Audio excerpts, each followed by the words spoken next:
자, 여러분 반갑습니다. 지난주에 이어서 또 이번 주에도 만나게 돼서 더 반갑습니다. 예, 항상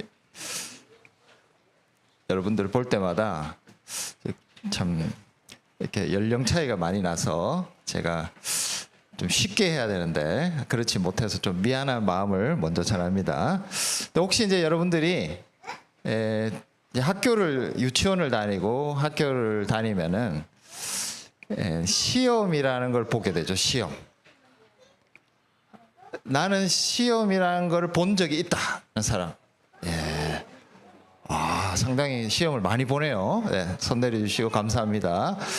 좀 우리 어린 아이들은 아직 시험이라는 걸 안 봐서, 그렇죠. 뒤에 있는 언니 오빠들은 상당히 시험이라는 걸 많이 본 것 같습니다. 싫죠?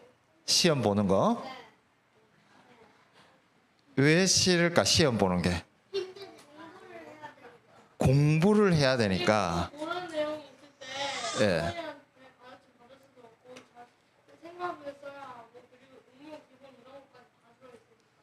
예, 그렇죠, 그죠? 이거 시험을 받아보는 순간 어떤 마음이 드냐 하면은 이 시험을 낸 분에게 물어보고 싶은 마음이 먼저 들잖아요, 그죠? 근데 물어볼 수가 없어. 우리 준영이가 그걸 이야기를 했는데 시험이 괴로운 이유는 평소에는 물어보면 되는데 이 시험지를 받는 순간부터는 선생님께 이 문제를 내신 분에게 물어볼 수가 없다는 거예요. 그게 제일 큰 어려움 중에 하나인 것 같습니다. 시험을 볼 때. 또 시험을 볼 때 어려운 게 뭐죠? 우리하고 이 친구가 이야기했는데 준비를 해야 돼. 시험을 보기 위해서. 근데 얼만큼 준비해야 될까? 시험을 위해서. 얼만큼 많이? 이게 다 외웠어. 그러면 준비가 끝난 걸까? 시험 준비가 언제 시험 준비가 끝나는 걸까? 마음의 준비가 되면 시험 준비는 끝나는 거다. 그거는 자기 생각이죠, 그죠? 죄송합니다. 예, 맞아요. 마음의 준비가 끝나면 일단 준비는 끝나는 건데, 그래도 이제 생각해 보면은 진짜 준비가 끝난 걸까? 어디까지 준비를 해야 이 시험 준비가 끝난 걸까? 이것도 굉장히 어려운 것 같아요. 어쨌든 시험은 안 좋은 거죠, 그죠? 시험은 진짜 없었으면 좋겠어. 자, 근데 시험을 보는 여러분들 입장에서는 시험은 이거 정말 힘들고 없었으면 좋겠다 이런 생각이 들지만 시험을 내는 출제하신 분은 학교는 왜 시험을 볼까 그러면 이렇게 힘들고 안 좋은데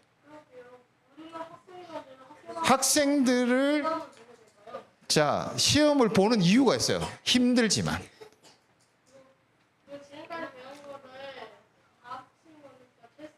왜 그래도 이때까지 학교에서 이렇게 여러 가지 걸 배웠는데 이걸 정말 이 친구들이 알고 있을까라는 마음을 가지고 문제를 내고 그 문제를 통해서 확인을 하려고 하는 거죠. 그럼 시험은 좋은 의도가 있는 거잖아요. 자, 근데 이 시험을 출제하신 분이 교실에서 우리 친구들이 평소에 별로 말을 잘 안 들었어. 그리고 수업을 하는 분위기가 너무 안 좋았어. 그래서 마음에 섭섭함이 생기기 시작했어. 그래서 이번 시험에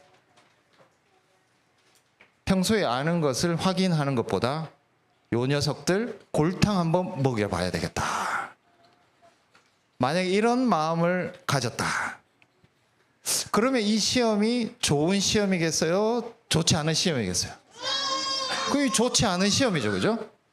자, 그러니까 이 문제를 여러분들은 시험을 보는 입장이니까 잘 모르겠지만 나중에 여러분들이 시험 문제를 내는 선생님의 입장이 돼 보면 좋은 의도를 가지고 시험 문제를 낼 수도 있고 때로는 나쁜 의도를 가지고 시험 문제를 낼 수도 있을 것 같아요, 그죠? 근데 여러분들이 시험 문제를 받아보는 순간 이 문제를 내신 분이 좋은 의도를 가지고 내었을까? 아니면 여러분들을 골탕 먹이기 위해서 낸 걸까? 그걸 알 수 있을까요? 이거를 여러분들이 시험 보는 입장에서 시험 문제를 통해서 알 수 있을까요? 없을까요? 알 수 없어 이게. 그죠? 시험을 낸 분은 알아. 근데 시험지만 보고서는 야 이게 정말 우리가 아는 거를 확인하려고 하는 것인지 아니면 이 녀석들 한번 혼나봐라 그렇게 해서 내는 문제인지를 우리는 구분하기가 어려워요. 자, 근데 오늘 성경 말씀에 히브리서 11장 17절에 하나님께서 시험을 하셨다. 아브라함을. 똑같은 단어는 아니지만 어쨌든 하나님이 아브라함을 시험하시는데 하나님이 아브라함에게 이 시험을 하실 때는 하나님이 어떤 의도로 이 시험을 주시는가를 설명을 안 해주세요. 마치 우리 시험지처럼. 하나님께서 아브라함에게 좀 섭섭해서 이 시험을 주시는 건지 아니면 하나님께서 좋은 의도를 가지고 이 시험을 주시는 건지 분간이 안 될 때가 있습니다. 그러니까 하나님도 때로는 자기 백성을 시험하세요. 시험 문제를 내셔. 자, 그래서 우리는 이 하나님이 내신 시험 문제를 받을 때 어떤 마음을 가져야 될까? 어떻게 이 시험을 대해야 될까? 거기에 대해서 오늘 아브라함과 함께 배워보는 시간을 가져보도록 하겠습니다. 자, 이제 말씀 듣도록 하겠습니다.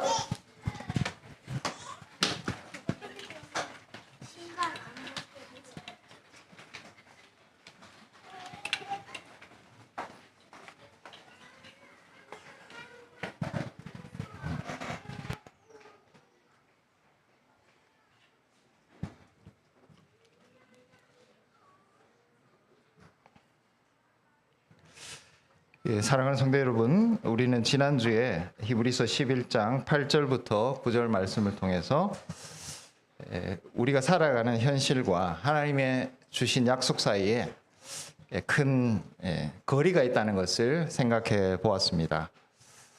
우리의 현실은 어떻습니까?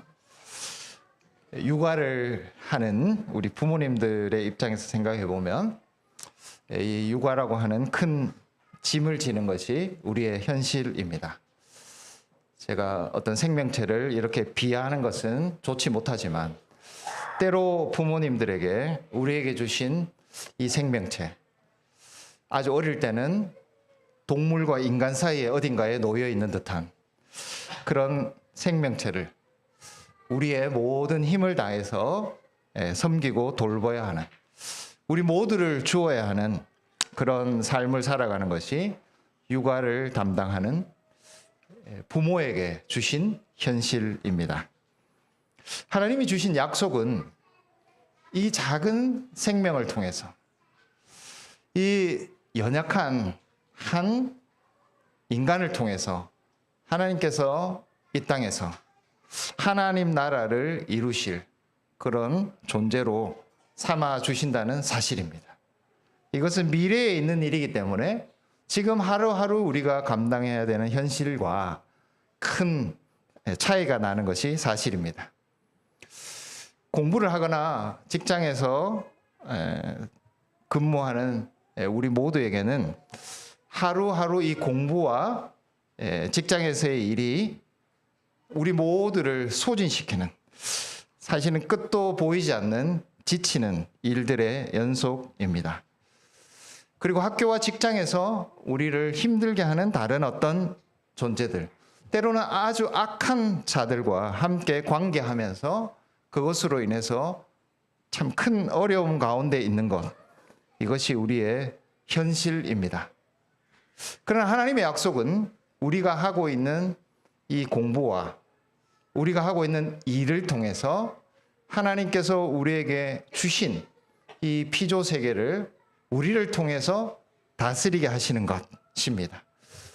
이것이 우리에게 주신 약속인데 우리에게 주어지는 날마다의 현실은 이 약속을 바라보기보다는 현실의 무게로 지치고 우리를 소진할 때가 많다는 것이 우리의 현실입니다. 우리 교회도 마찬가지입니다. 우리 교회는 부족함 투성입니다. 그것이 우리 교회의 현실입니다. 겉으로는 아름답게 보이지만 때로는 갈등과 이기심과 서로의 생각의 부딪힘, 그리고 우리가 드리는 예배의 부족, 교회의 현실은 그렇게 긍정적이지 않습니다. 그러나 하나님께 주신 이 교회를 위한 약속은 전혀 다릅니다. 이 연약한 교회를 통하여 아버지와 아들과 성령의 이름으로 세례를 주고 이 교회에 속한 모든 자들에게 하나님께서 모든 것을 가르쳐서 지키게 하시며 아버지 하나님 가지신 모든 유산을 예수 그리스도와 함께 공동의 소유자로 주신다는 것. 그 안에 있는 생명을 이 작은 교회를 사용하셔서 땅끝까지 전하게 하신다는 것이 이 교회를 위한 하나님의 약속입니다. 우리의 현실적인 교회의 모습과 하나님의 약속 사이에 어떻게 보면 큰 간극이 존재합니다. 현실과 약속, 우리가 경험하는 그 현실, 그리고 하나님께서 말씀으로 주신 이 약속 사이에는 항상 우리는 이 큰 차이를 경험하고 있습니다. 그러나 하나님께서는 약속을 통해서, 미래에 이루실 약속을 통해서 우리의 현실을 바꾸시기를 원하십니다. 어떻게 보면 우리에게 전혀 다른 현실을 주기 원하십니다. 좀 더 정확하게 이야기하자면 사실 우리의 현실은 하나입니다. 우리가 경험하는, 날마다 우리가 살아야 하는 현실, 그 하나밖에 없는 현실이 우리에게 주어져 있습니다. 그러나 우리가 살아가는 이 현실, 그것을 하나님은 약속의 기초에서 바라보고 만들어가기를 원하십니다. 똑같이 지치고 우리를 소진시키고 힘들고 하루하루를 정말 앞이 보이지 않는 가운데 살아가는 현실, 그것이 허무하고 아무 의미 없는 현실이 아니라 사실은 하나님께서 주신 약속을 이루어 가기 위한 현실이라는 사실을 하나님께서 약속을 주시면서 우리에게 보기를 원하십니다. 좀 구질구질하고 전혀 아름다워 보이지 않고 참으로 비참한 현실. 그러나 그 연약한 현실 속에서 사실은 하나님께서 자기 약속을 이루어 가고 계시다는 사실. 그것을 붙드는 자들이 믿음을 가진 자들입니다. 자신의 현실에 절망하고 아무 의미 없다고 거기에 주저앉는 것이 아니라 이것은, 나의 이 현실은 하나님께서 주신 약속을 이루기 위한 과정이라는 것을 받아들이는 것. 하나님의 약속을 붙들고 그 약속을 주신 분을 신뢰하면서 지금에 있는 현실을 전혀 다르게 해석하면서 그 현실을 묵묵히 감당하는 삶, 그것이 우리에게 믿음입니다. 그래서 믿음은 우리가 겪고 있는, 경험하는 현실과 하나님께서 주신 약속이 하나가 되도록 만들어 주십니다. 때로는 이 사이에 굉장히 큰 간극이 있다는 경험을 하게 되지만, 그러나 믿음은 우리가 살아가고 있는 이 모든 삶의 순간순간이 그냥 우리의 삶이 아니라 하나님의 약속을 이루기 위한 과정임을 받아들이도록, 그리하여 이 현실이 하나님의 약속을 향해 전진해 가는 현실임을 인정하도록 현실과 약속 사이의 큰 간극을 메워주고 있습니다. 하나님의 약속이 주는 현실이 우리의 현실이다, 이렇게 받아들이도록 하는 것이 믿음입니다. 우리는 아브라함의 믿음에 대해서 이렇게 생각해 보았습니다. 오늘 우리가 읽은 본문 말씀 중에서 특별히 17절부터 19절은 다시 이 아브라함의 믿음으로 돌아오고 있습니다. 17절 말씀해 보시면은 믿음으로라는 단어가 있는데 동일한 단어죠. 11장에서 계속해서 반복되는 동일한 단어입니다. 17절에서 히브리서 기자는 다시 한번 아브라함의 믿음으로 돌아오고 있습니다. 근데 이 믿음으로를 설명할 때 17절에 특이한 것은 시험을 받을 때라고 하는 구절과 같이 이 믿음으로라는 구절이 등장하는 것입니다. 그래서 17절에서 19절이 다루고 있는 아브라함의 믿음의 특이한 점은 이 믿음으로가 시험을 받는 일과 연결되어 등장하는 것입니다. 11장 말씀에 믿음이 시험 받는 것과 관계된 것은 거의 유일하다고 할 수 있습니다. 다른 어떤 구절에서도 시험 받았다라는 구절이 없는데 유독 17절만은 아브라함이 시험을 받았다라고 믿음을 설명하면서 시험을 언급하고 있습니다. 우리는 보통 이 시험 받는다라는 것을 우리의 인생에 위기가 올 때, 우리 인생의 위기와 같은 것으로 생각할 때가 많습니다. 그러니까 우리 인생의 어떤 안 좋은 순간이 다가올 때, 그것을 시험이다 이렇게 생각하는 경향이 있을 것 같습니다. 하나님께서 이삭을 바치라고 하는 사랑하는 아들의 생명이 없어질 그런 위기의 순간이 왔기 때문에 그것 자체가 시험이다라고 그렇게 아브라함을 통해서 생각할 수 있습니다. 그런데 시험은 단순히 우리의 삶에서 발생하는 일반적인 위기와는 차이가 있습니다. 그냥 모든 어려운 일이 일어났다고 해서 그것이 다 시험이다 그렇게 말하지 않습니다. 아브라함의 인생에서도 여러 가지 일들이 있었습니다. 아브라함이 갈대아 우르를 떠나는 일, 그것도 참 어려운 일이었습니다. 위기였죠. 아브라함이 애굽에 내려가서 기근을 만나고 그 기근 때문에 애굽에 내려가야 되는 일, 그것도 위기였지만 성경에서는 그것을 하나님께서 시험하셨다라고 설명하지 않습니다. 애굽에 내려가서 그 바로를 통해서 어려움을 겪었을 때도, 그리고 소돔과 고모라에서 그 자기의 조카를 구해내야 했을 순간에도 수많은 위기를 겪었지만 창세기 말씀에 보면은 그것을 하나님께서 그를 시험하셨다라고 설명하고 있지는 않습니다. 창세기 22장 1절과 히브리서 11장 17절의 공통적인 것은 하나님께서 이삭을 바치라고 한 이 위기, 그것만을 하나님께서 시험하셨다라고 아브라함의 한정에서 생각해 보자면 이렇게 한 사건만을 하나님의 시험하심으로 설명하고 있습니다. 어떤 의미일까요? 하나님께서 창세기 22장 1절에 이 명령을 주시기 전에 과정들을 우리가 한번 생각해 볼 필요가 있을 것 같습니다. 제가 이런 용어를 쓰는 것이 정확할지 모르겠지만 하나님과 아브라함은 이 창세기 22장의 사건이 이르기 전까지 이 언약 관계를 충실하게 빌드업 해오셨습니다. 하나님과 아브라함 사이의 관계는 가면 갈수록 더 분명해지고 확고해지는 전진의 과정을 겪어왔습니다. 자, 이삭을 통해서 하나님께서 큰 민족을 이루시겠다는 약속.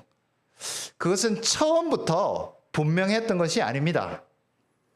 창세기 12장 1절, 7절 말씀에 보면 내가 이 땅을 내 자손에게 주리라 그렇게 말씀하셨는데 어떻게 이 땅을 너의 자손에게 주시겠다라는 구체적인 매뉴얼은 아직 등장하지 않았습니다. 그래서 아브라함의 생각에는 혹시 자기의 조카 롯이 이 일을 이룰 사람이 아닌가 하는 생각을 가질 수도 있었을 것 같습니다. 근데 창세기 15장 4절에 보시면 15장에 가면은 15장 4절에 이렇게 되어 있습니다. 내 몸에서 날 자가 내 상속자가 되리라. 아까 12장에서 하신 말씀과 조금 더 구체화가 됐습니다. 이제는 너의 몸에서 날 자가 너의 상속자가 되리라 했기 때문에 조카는 제외가 되었습니다. 창세기 15장의 이 약속 때문에 아브라함과 사레는, 당시 아브라함과 사레는 최선을 다해서 하갈이라는 종을, 애굽 땅에서 데리고 온 종을 아브라함의 몸에서 난 상속자가 되기 위해서 혼인하게 합니다. 곧 아브라함의 두 번째 아내가 된 것이죠. 거기서 이스마엘이라는 자녀가 태어납니다. 자, 이렇게 한 것은 단지 불신앙의 결과가 아니라 하나님께서 내 몸에서 날 자가 너의 상속자가 되리라 라는 약속을 주셨기 때문에 사례를 봤을 때는 가능성이 없어 보였습니다. 그들이 취할 수 있는 이 약속을 이룰 수 있는 유일한 믿음의 고백은 이 하갈이라는 종을 아내로 삼아서 그에게서 난 자녀로 이 약속을 이루게 하는 것이었습니다. 그러나 하나님은 창세기 17장 19절에 가면은 사라에게 아들을 주시겠다라는 약속을 하시면서 17장 19절에 내 아내 사라가 너에게 아들을 낳으니 너는 그 이름을 이삭이라 하라. 내가 그와 언약을 세우리니 그의 후손에게 영원한 언약이 되리라. 분명히 15장에서는 분명하지 않았던 좀 더 진전된 약속을 주십니다. 창세기 17장에서는 그냥 아브라함의 자손이 아니라 사라에게 준 이삭이라는 아들을 통해서 하나님께서 약속을 지키시겠다. 좀 더 분명해졌습니다. 그리고 창세기 18장에 보면은 여러분 다 아시는 거니까 제가 간단하게 요약하고 있습니다. 굉장히 특이한 사건이 나오는데 사람 셋으로 보이는 사람 셋이 아브라함을 방문해서 장막에서 같이 먹고 교제했습니다. 마치 처음 보는 사람들이 아니라 늘 만나왔던 친구처럼 교제하고 진한 만남을 가졌습니다. 근데 이 찾아온 세 사람이 남긴 말이 있습니다. 그것이 18장 10절인데요. 내년 이맘때 내가 반드시 내게로 돌아오리니 내 아내 사라에게 아들이 있으리라. 조금 더 분명해졌습니다. 이제는 시간까지 확실해졌습니다. 여호와 하나님께서 직접 찾아오셔서 긴밀하게 교제해 주시면서 이삭이 태어날 구체적인 시간까지 분명히 알려주셨습니다. 자, 하나님과 아브라함 사이에 어떻게 이 이삭을 통해서 언약을 세우시며 상속자로 삼으시겠다는 일이 처음에는 분명하지 않았지만 한 걸음 한 걸음 진행될 때마다 너무나 분명하게 아브라함에게 전달되었고 아브라함은 그때마다 이 걸음을 따라서 신실하게 함께 걸어왔습니다. 그 절정이 창세기 21장에 보면은 박대하지는 않았지만 아브라함이 하갈과 이스마엘을 집에서 내보내는 사건이 나옵니다. 자, 어떻게 보면은 아브라함은 하나님의 더 구체화된 약속을 따라서 자, 이제 사라를 통해서 이삭이라는 아들을 내년 이맘때에 주심으로 하나님께서 자신의 유업을 이어가실 것이라는 처음에는 그 방법이 분명하지 않았지만 이제는 너무나 분명하게 된 이 과정을 믿고 따름으로써 아브라함은 하갈과 이스마엘을 집에서 떠나게 했습니다. 물론 그에게도 복을 주고 그에게도 약속을 했지만 후대했지만 그러나 이스마엘을 집에서 나가게 함으로써 아브라함은 하나님의 약속이 다른 방법을 통해서 이루어질 모든 가능성을 차단했습니다. 스스로 돌아갈 다리를 다 끊었습니다. 이제 이삭 외에는 그 어떤 존재도 하나님께서 주신 이 약속을 이룰 아무런 존재가 없습니다. 아브라함과 사라도 너무 늙었습니다. 본인들도 늙었고 아들은 하나밖에 없는, 그나마 이스마엘이라도 남겨두면은, 이삭이 어떻게 되면은 그런 가능성조차 모두 불태우고 돌아갈 다리를 다 끊어버린 상황이었습니다. 이렇게 충실하게 하나님과 아브라함은 서로의 언약의 관계를 세워왔습니다. 전진시켜 왔습니다. 빌드업을 해왔고, 이 언약의 관계는 한 걸음 한 걸음 업그레이드 돼서 전진해 왔습니다. 자, 이제 하나님께서 이 이삭을 통해서 자신이 주신 약속을 이루어 가실 일만 남은 그런 하나님과 아브라함의 언약 관계의 절정을 하나님과 아브라함은 누리고 있었습니다. 이것이 하나님께서 이삭을 번제로 드리라라고 하는 이 명령을 주신 시점입니다. 이게 왜 시험이 되었을까요? 이삭의 생명이 위기를 겪기 때문에 이가 아니라 하나님께서 직접 이제까지 그렇게 충실하게 세워오신 언약 자체를, 이 이삭이라는 아들을 통해서 반드시 내가 나의 언약을 이루실 것이라는 그 약속을 하나님 스스로가 부인하는 듯한 명령을 주셨기 때문에 이것이 시험입니다. 시험은 우리의 인생에 일어나는 단순한 위기가 아니라 나와 동반하셨고 나와 함께 이 언약의 길을 이루어 오셨던 그 하나님께서 자신이 주신 방식, 자신이 진전해 오신, 빌드업 해오신 이 모든 언약 관계를 하나님 스스로가 저버리는 듯한 명령을 주실 때, 하나님께서 동반자가 아니라 돌이켜서 하나님 직접 이 언약을 깨시는 분으로 우리에게 다가올 때, 그것이 이 시험의 핵심이라는 것입니다. 여러분, 우리가 시험 맞는다라고 이야기할 때 그냥 어려운 일을 겪는 것 속에서는 전혀 그것을 시험이라고 말하지 않았습니다.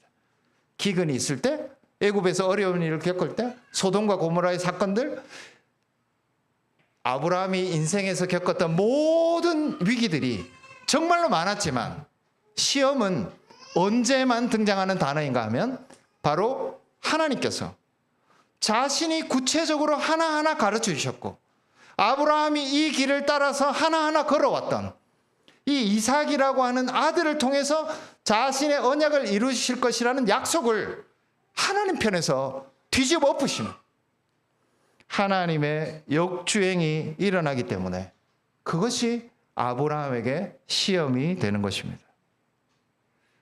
아브라함이 신실하게 자신의 인생을 걸어올 수 있었던 데는 그 구질구질하고 어렵고 주변에 있는 왕들과 힘겹게 투쟁하면서 이 길을 걸어왔던 그 기초에는 하나님께서 주신 약속과 하나님 그분께서 신실하게 이 길을 하나하나 약속해 주시면서 이끌어 오셨다는 것을 기반하고 있었습니다.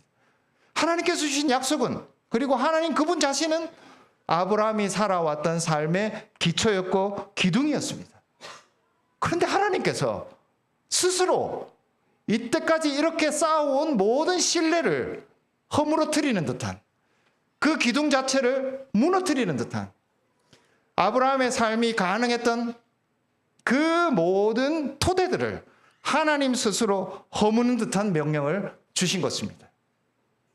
하나님은 동반자가 아니라 이때까지 살아온 아브라함의 모든 인생 자체를 완전히 뒤집어 엎는 듯한 그런 명령을 주심으로써 하나님 스스로 하나님 자신의 약속에 정면으로 충돌하는 그런 분으로 아브라함에게 다가왔다는 사실입니다.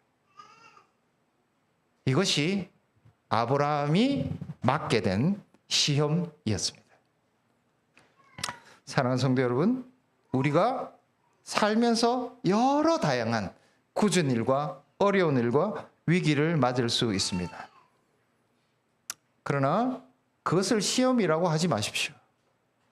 진정한 시험은 하나님 그분 자신이 구체적으로 약속하시면서 우리를 이끌어 오셨던, 우리가 거기에 모든 것을 맡기고 살아온 그 모든 우리 삶의 토대들을, 약속 자체를 한순간 하나님께서 다 빼앗아 가시는 듯한 그런 분으로, 하나님이 자기의 약속과 그 신실하심을 스스로 팽개치는 듯한 명령을 주실 때, 그것이 우리에게 진정한 시험입니다. 하나님의 출제 의도를 우리로서는 알 수 없는, 그러나 표면적으로 봤을 때 이 시험은 분명히 적어도 하나님께서 이때까지 이어오신 그 모든 신실함을 하나님 스스로가 정면 충돌하시면서 부인하시는 듯한 그런 명령을 주시는, 바로 그것이 오늘 히브리서 11장 17절이 말하는 시험을 받는 것의 핵심이라는 사실입니다. 이 시험에 대해서 아브라함이 어떤 응답을 했습니까? 지난주에 우리가 믿음이라는 것은, 히브리서에서 말하는 믿음이라는 것은 뒤로 물러나지 않는다라는 것이었습니다. 아브라함은 이 충격적인 명령에 대해서 하나님에 대한 섭섭한 원망, 의심, 슬픔, 그런 모습을 전혀 보이지 않습니다. 일부러 이런 것이 없는 것처럼 했다, 그렇게 보여지지 않습니다. 정말 전혀 어떤 하나님에 대한 섭섭함, 원망을 본문도 기록하지 않고 아브라함의 자세에서도 전혀 나타나지 않습니다. 자, 어떻게 보면 하나님은 약속을 버리시는 것처럼 하는 명령을 주셨는데, 아브라함이 더 굳건하게 약속을 지키는 걸음을 나아가는 것입니다. 하나님께서 약속을 폐기해 버리시는 듯한 상황 속에서도 오히려 아브라함은 뒤로 물러나지 않고 하나님의 명령으로 더 전진해 갑니다. 창세기, 이것을 잘 보여주는 공통적인 구절이 있는데요. 창세기 12장 1절과 22장 2절에 나타난 공통적인 동사들입니다.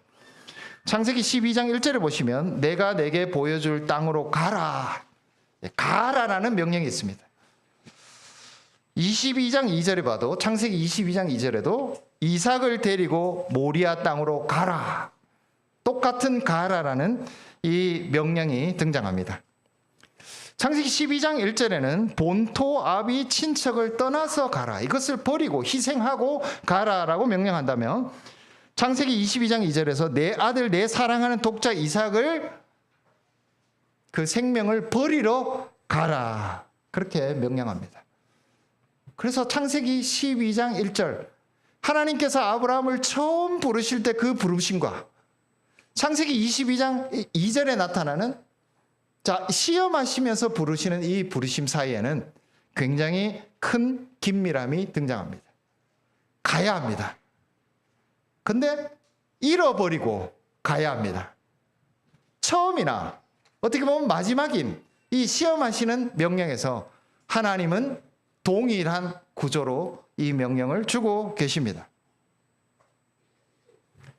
아브라함은 처음에도 물러나지 않았고, 나는 갈대아 우르로 돌아갈래, 그렇게 물러가지 않고 가나안을 향해서 갔습니다. 본토 아비 친척을 뒤로 하고 전진해 갔습니다. 마찬가지로 창세기 22장 2절에서도 아브라함은 아들을 잃으러 갔습니다. 분명히 아들을 잃어버리러 가는 길임에도 불구하고 아브라함은 변하지 않고 창세기 12장 1절에서 보여준 동일한 믿음으로 하나님의 명령대로 갔습니다. 아브라함은 뒤로 물러나 갈대아 우르로 돌아가거나 하나님을 원망하고 하나님에 대해서 슬퍼하고 하나님에 대한 쓴 마음을 가진 것이 아니라 그냥 그 명령대로 전진해 갔다는 것을 우리에게 보여주고 있습니다. 다른 한편으로 우리는 이 아브라함의 반응을 이렇게 상상해 볼 수도 있을 것 같습니다. 우리는 이 결말을 다 압니다. 성경을 많이 읽었으니까 이 일이 어떻게 결론 지어졌다는 것을 우리는 잘 알고 있기 때문에 아브라함이 했던 이 행동도 그 기준에 따라서 판단할 수 있습니다. 아브라함도 알았을 것이다. 아브라함도 하나님께서 이삭을 죽이지 않고 죽이려는 순간에 분명히 죽이지 말라고 하실 것이기 때문에 거기까지만 내가 제스처를 취하면 될 거야. 그 결과를 아브라함이 알았기 때문에 설마 하나님께서 이삭을 설마 하나님께서 나에게 이 일을 그렇게 우리가 알고 있는 동일한 결말을 아브라함도 알고 있었기 때문에 이런 행동을 취했을 것이라 라고 생각할 수 있습니다. 그러나 창세기 22장 9절에서 10절을 보면 그것은 우리의 예상과는 다른 것 같습니다. 아브라함이 그곳에 제단을 쌓고 나무를 벌려놓고 그의 아들 이삭을 결박하여 제단 나무 위에 놓고 손을 내밀어 칼을 잡고 그 아들을 잡으려 하니 이것이 그냥 제스처입니까? 하나님 내가 하늘을 보면서 하나님 죽입니다. 죽입니다. 이렇게 하나님을 향해서 어떤 요청을 하면서 한 거짓 행동일까요? 결말을 알았기 때문에 아브라함이 불어 그런 일을 하고 있는 그런 상황일까요? 그렇지 않습니다. 아브라함은 진지하게 자신의 아들을 번제로 드리라라고는 하나님의 이 명령, 그것에 진지하게 그 명령을 따라서 준비했고 대담하게 그것을 실행하였습니다. 하나님께서 하실 일을 예상했기 때문이 아니라 오늘 히브리서 11장 19절 말씀해 보시면 이삭을 죽은 자 가운데서 다시 살리실 줄로 생각했기 때문에 그랬다라고 설명하고 있습니다. 이삭은 죽을 것이다. 그렇게 아브라함은 생각했습니다. 심지어 자기의 손으로 이 명령을 수행해야 된다고 분명히 믿었습니다. 그러나 죽지만 하나님께서 살리실 것이다 라는 확신이 있었기 때문에 아브라함은 진지하게 이 아들을 번제로 드리는 행동에까지 나갔던 것입니다. 여러 생각을 하지 않고 담대하게 하나님께서 주신 명령을 수행하는 자리까지 나아갔습니다.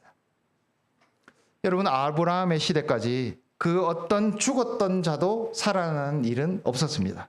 후에 엘리야의 경우처럼 사르밧 과부의 아들을 다시 살아났습니다. 그리고 엘리사처럼 수넴 여인의 아들이 다시 살아났습니다. 그러나 아브라함의 때까지 죽은 자를 다시 살리신 일은 적어도 인간의 경험에서는 존재하지 않았습니다. 그것은 훨씬 후대의 일입니다. 아브라함은 하나님께서 주신 명령대로 담대하게 수행함으로써 자신의 경험의 지평을, 자신의 경험이 제한하고 있는 것을 넘어서는 믿음을 우리에게 보여주었습니다. 내 경험이 아니라, 내가 몸담고 있는 현실이 아니라 하나님의 약속이 가장 확실한 현실이라는 것을 확신했기 때문에 하나님은 심지어 죽은 자도 다시 살리실 것이라는 그 믿음까지 아브라함은 전진해 나갔습니다. 자신의 인생에 주었던 여러 가지 삶의 경험들이 많았을 것입니다. 아브라함도 오래 살았습니다. 100세를 훨씬 넘긴 나이입니다. 여러분 50세만 돼도 자기 인생의 경험이 많기 때문에 잔소리가 많아지죠. 근데 100세를 훨씬 넘긴 아브라함에게 얼마나 인생의 경험이 많았겠습니까? 우리가 잘 아는 것처럼 아브라함이 얼마나 많은 일들을 겪었습니까? 그런데 그 많은 경험 속에서 죽은 자가 다시 살아나는 경험, 그런 것은 존재하지 않았습니다. 그러나 아브라함은 믿음 때문에 하나님의 명령대로 이 일을 신실하게 수행하는 것이 나의 유일한 현실이라는 것을 붙드는 그 믿음 때문에 심지어 자신의 인생의 경험을 훨씬 넘어서는 죽은 자가 다시 하나님께서 죽은 자를 다시 살아나게 하실 것이라는 이 놀라운 믿음의 자리까지 전진해 갔던 것입니다. 사랑하는 성도 여러분, 때로 하나님은 우리에게 시험을 주십니다. 그 시험의 핵심은 하나님께서 우리와 함께 걸어오셨던 길, 그것을 역주행하시는 듯한 명령을 우리에게, 현실을 주시는 것입니다. 하나님께서 함께 언약의 관계를 이루시면서 우리와 굳건하게 쌓아왔던 기둥과 토대들을 하나님 편에서 허무시는 듯한 그런 현실을 우리에게 주시는 것입니다. 그러나 아브라함에게는 그 어떤 순간에도 뒤로 물러나서 의심하고 회의하고 원망하고 왜라는 질문으로 주저앉지 않았습니다. 하나님이 왜 나에게 이렇게 대하시지? 하나님이 왜 이러시지? 라는 질문조차가 그에게 존재하지 않았습니다. 하나님이 나에게 이렇게 대하시는 게 과연 정당해?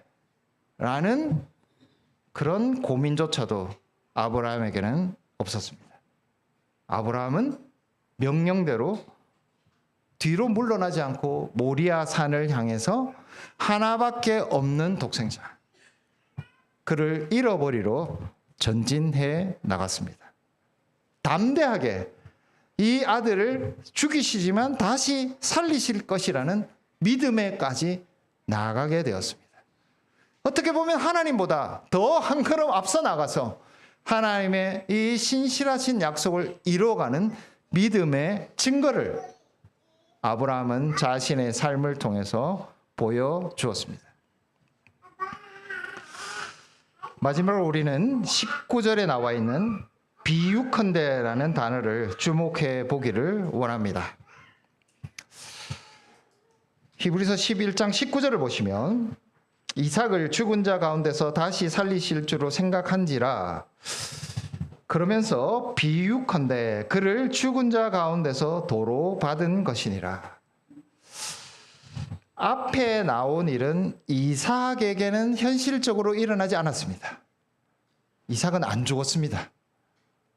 이삭은 죽기 직전에 하나님께서 멈추셨고, 죽지 않았기 때문에 죽은 자 가운데서 다시 살아나는 일도 발생하지 않았습니다. 그렇기 때문에 이삭은 예수님과 똑같은 방법으로 예수님을 보여주는 예표가 되지는 못하였습니다. 이것은 적어도 히브리서 기자에 의하면 일종의 비유였습니다. 아브라함은 이삭을 죽은 자 가운데서 도로 받았습니다. 정말 죽음의 무덤 앞까지 갔다가 그를 다시 얻었습니다.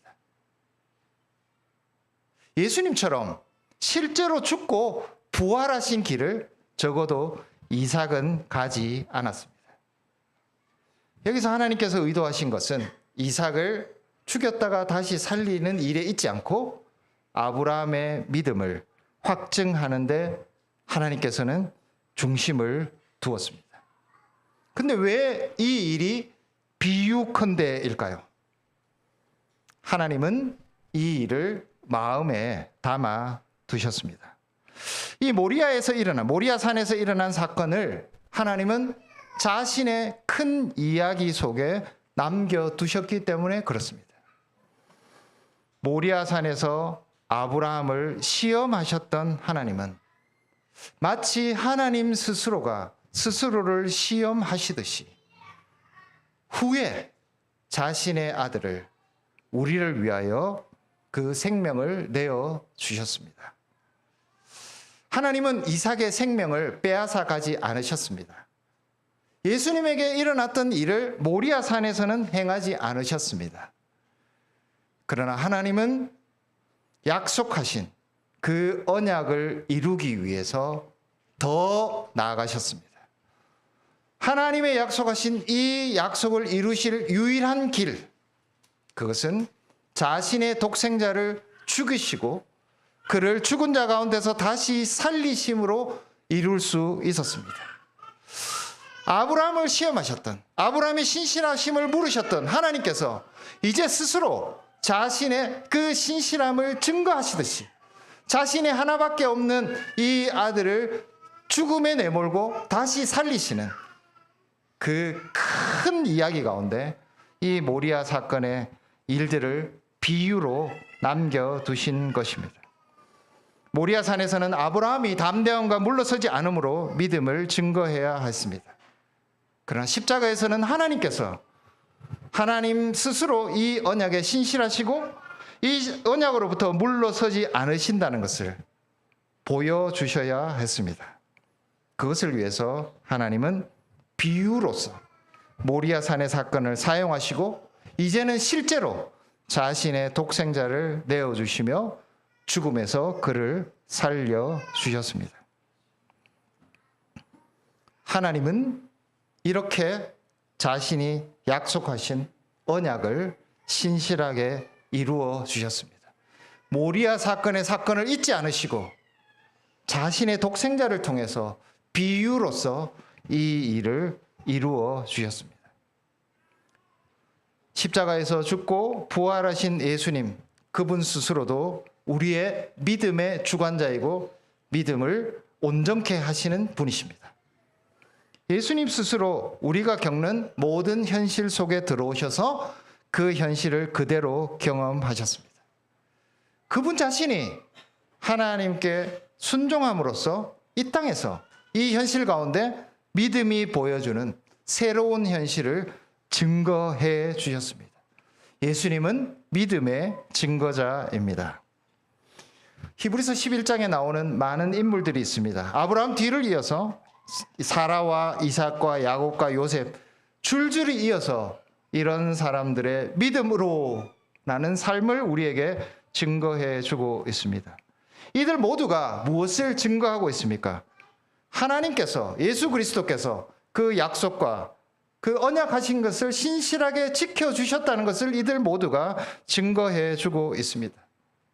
하나님 그분 자신이, 예수 그리스도께서, 그리고 그들과 함께 언약을 살았던 사라와 이삭과 야곱과 요셉이 하나님의 약속이 굳건하다는 것을, 그리고 이 약속을 주시는 그분이 변함없으시다는 것을 증거해 주고 있습니다. 우리가 읽는 모든 성경 말씀은 하나님의 증거, 예수 그리스도의 증거, 그리고 그와 함께한 백성들의 증거입니다. 우리만 하나님과 언약 관계를 맺은 것이 아닙니다. 우리만 시험 당하는 것이 아닙니다. 성경에 등장하는 히브리서 11장에 말하는 이 많은 인물들도 하나님의 약속의 신실함을 우리를 향해서 증거해 주고 있습니다. 우리 옆에 있는 성도들 보십시오. 그들이 이 믿음의 증거자들입니다. 내 옆에서 이 참 힘들고 날마다 너무나 고통스러운 현실 속에서 살아가면서도 그 삶을 통해서 하나님의 약속의 신실하심, 그 약속을 주신 분의 신실하심, 그리고 예수 그리스도께서 직접 이 땅에 오셔서 이 모든 현실을 감당하시면서도 굳건히 믿음의 길을 가셨다는 그 사실, 그것을 옆에 있는 형제 자매들이 우리와 함께 증거하고 있습니다. 그렇기 때문에 하나님과 예수 그리스도와 그리고 예수 그리스도를 증거해주는 성령님과 수많은 믿음의 사람들과 우리 주변에 있는 모든 이 증인들이 하나님의 약속의 굳건함에 대해서 증거해주고 있습니다. 우리 혼자가 시험당하고 우리 혼자 감당하고 있지 않습니다. 우리 모두가 함께 이 믿음을 증거하는, 그리고 이 믿음을 주신 그 하나님의 약속이 신실하시다는 것을, 그리고 그 약속을 주신 그분이 신실하다는 것을 옆에 있는 형제 자매들도 함께 증거하는 증인들입니다. 우리 모두가 죽음을 뛰어넘어서 그 우리의 경험이 담을 수 없는 죽음과 부활까지 나가는 그 믿음을 경험하고 증거하는 증인들로서 서로를 향해 있다는 것입니다. 때로 우리는 참 힘든 현실 속에서 살아가고 있습니다. 그러나 우리의 현실은 그냥 단순한 힘든 현실이 아니라 하나님의 약속을 이루기 위한 신실한 주의 백성들의 증거입니다. 우리가 현실 속에서 감당하는 모든 짐들은, 분투들은 하나님께서 신실하시며 하나님의 약속이 신실하다는 것을, 그 약속을 우리의 이 힘든 현실을 통해서 하나님께서 이루어가고 계시다는 우리의 현실에 대한 전혀 새로운 해석을 우리에게 요구합니다. 이 해석이 믿음입니다. 우리만 이 길에 서 있지 않습니다. 하나님 스스로가 증인이 되어 주십니다. 예수 그리스도라는 우리 믿음의 주관자가 증인이 되어 주십니다. 많은 믿음의 선진들이 증거하고 있습니다. 옆에 있는 살아있는 우리 성도들, 그분들이 이 믿음의 증인들입니다.